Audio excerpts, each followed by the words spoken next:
Hi tears, எல்லோரும் எப்படி இருக்கீங்க? இன்றைக்கி சண்டே அதுமா வெளியூர் கிளம்பிட்டோங்க. எங்கே போகிறோம் அப்படின்னா ஊர் சுத்தெல்லாம் போகலங்க. பெரியம்மாவோட மருமகளுக்கு இன்றைக்கி வளகாப்பு, சரின்னு சொல்லிட்டு அங்கே போயிட்டோம். எங்கே அப்படின்னா சாத்தூர். ஆமாங்க, சாத்தூர் தான் எங்கள் சொந்த ஊர். பார்த்திங்களா, அம்மா வீட்டுக்கு போகவும் அந்த குட்டீஸ் கிளம்பி எனக்கு முன்னாடியே ரெடி ஆயிடுச்சுங்க. அடுத்து ஏன் குட்டீஸ் அதுகளையும் காமிச்சாச்சு, ரெடி ஆயிடுச்சு. இவன் கேமராவை விட மாட்டிக்கான். இங்கே பாருங்கள், இவனையே தான் பார்த்துட்ருக்கணுங்கிறான். அவனை மட்டும் தாங்க ஃபோக்கஸ் பண்ணியிருக்கு. அதுக்கப்புறம் ஃபங்க்ஷன் வீடு போயிட்டோம். எங்களுக்கு முன்னாடியே எல்லோரும் வந்துட்டாங்கங்க. நாங்கள் போகிறது தான் லேட் ஆகிடுச்சு. எல்லாேருக்கும் ஒரு ஹாய் பாய் சொல்லிட்டு நம்ம எதுக்கு முக்கியமாக போனோமோ அதுக்காக நம்ம உட்கார ஆரம்பிச்சிட்டோங்க. அது சாப்பாடு தாங்க.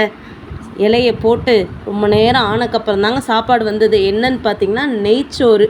நான் இங்கேருந்து பிரியாணின்னு நினச்சிட்டு போனால் அங்கே நெய்ச்சோறு இருக்குது. சரி, நமக்கு இதாங்க அப்படின்னு சொல்லிட்டு உட்கார ஆரம்பிச்சிட்டோங்க. அதுக்கப்புறம் நெய்ச்சோறுக்கு என்ன அப்படின்னா சிக்கன் கிரேவி நல்லா இருந்ததுங்க. எதுலேயுமே உரப்பும் இல்லாமல் காரம் ரொம்ப இதாகவும் இல்லாமல் கரெக்டான அளவில் இருந்ததுங்க. எல்லாமே கொண்டு வந்து சிக்கனை வந்து தம்பி வச்சான். அதுக்கப்புறம் தால்ச்சா வச்சாங்க. தால்ச்சா வந்து நல்லா இருக்கும். ஊறுகாய் தால்ச்சா வச்சு ஃபினிஷ் பண்ணிட்டோங்க. சாப்பிட்ட கையோட என்னாகும், அடுத்து ஃபங்க்ஷன் ஸ்டார்ட் ஆயிடுச்சு. சொல்ல மறந்துட்டேங்க, ஸ்வீட்டுக்கு வந்து கேசரி வைக்கலைங்க, அரிசி பாயாசம் வச்சாங்க. நல்லா இருந்ததுங்க. ஃபங்க்ஷன் ஸ்டார்ட் ஆயிடுச்சா, வளையல் போட ஆரம்பிச்சிட்டாங்க பெரியவங்கள்லாம்.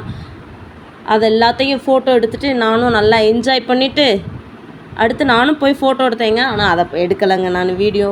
அதுக்கப்புறம் தம்பி அவன் ஒய்ஃபோடு நின்று ஃபோட்டோ எடுத்தாங்க. இதோட ஃபங்க்ஷன் முடிஞ்சதுங்க. எல்லாருக்கும் பாய் சொல்லிட்டு நாங்களும் கிளம்பிட்டோம்.